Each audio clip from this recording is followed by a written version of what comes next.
I thank the chairman for yielding, and I want to thank you for holding this important hearing and for allowing me just a couple of minutes to speak, and I'll be brief. Disturbingly, each time I talk about the energy and gas prices, when we're doing the statement, we have to revise it to reflect another increase. Now, hopefully it's not cause and effect. I hope the prices aren't going up because I keep giving these speeches, but last weekend we surpassed the unfortunate $4 a gallon milestone. And it seems that every day brings a new record high, and my constituents, and I'm sure that the constituents of all the members that are here today, are rightfully outraged and are demanding answers.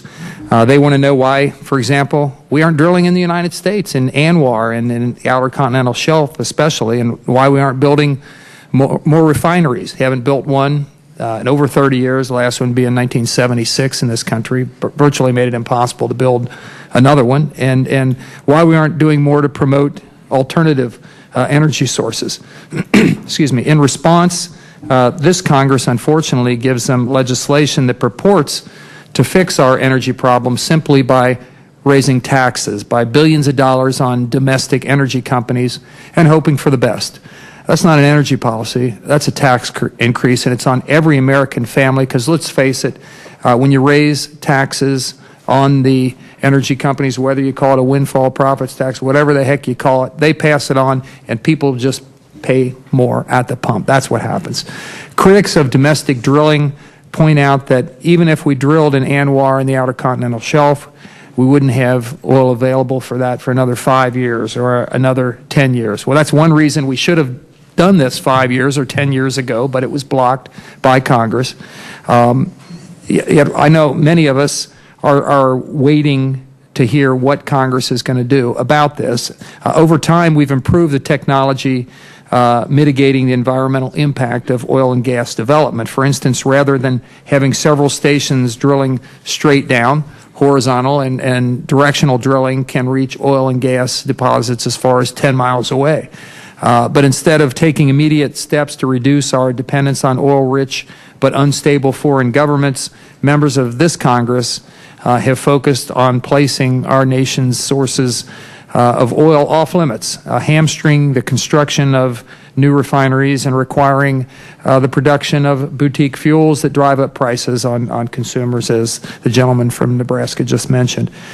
Just as no nation has ever taxed itself into prosperity, it's simply not plausible to believe that we can tax and regulate our way to energy independence and lower gas prices. I have and will continue to support efforts to encourage investment in biofuels and other renewable energy technologies. I think that is appropriate. I think we ought to be doing it and doing more of it. I have every hope that we will discover energy alternatives that will change the world. Excuse me. But I want to thank our witnesses for being here today. And this is part of the overall solution, but it's not the entire solution. There's a number of other things that we could be doing, we should have been doing, that we should have done a long time ago. And ANWR and the Outer Continental Shelf are at the top of my list, as are nuclear power plants. The fact that we haven't built one here in the United States in over 20 years is ridiculous when you consider that France, for example, has 80% of their power now produced by nuclear power plants. They're being built in China, being built in Russia, being built in India, all around the world except here. We have over 100 of them, but we haven't built one in 20 years. And all of these things together, it has to be a comprehensive strategy to deal with our energy problems, and one of them is clearly biofuels.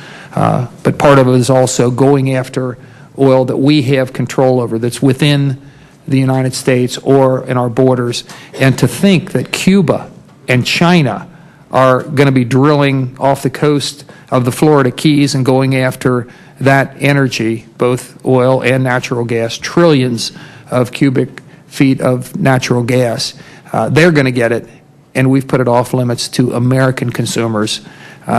Just baffles the mind. And I thank the gentleman for yielding and thank him for holding this hearing, and yield back the balance of my time.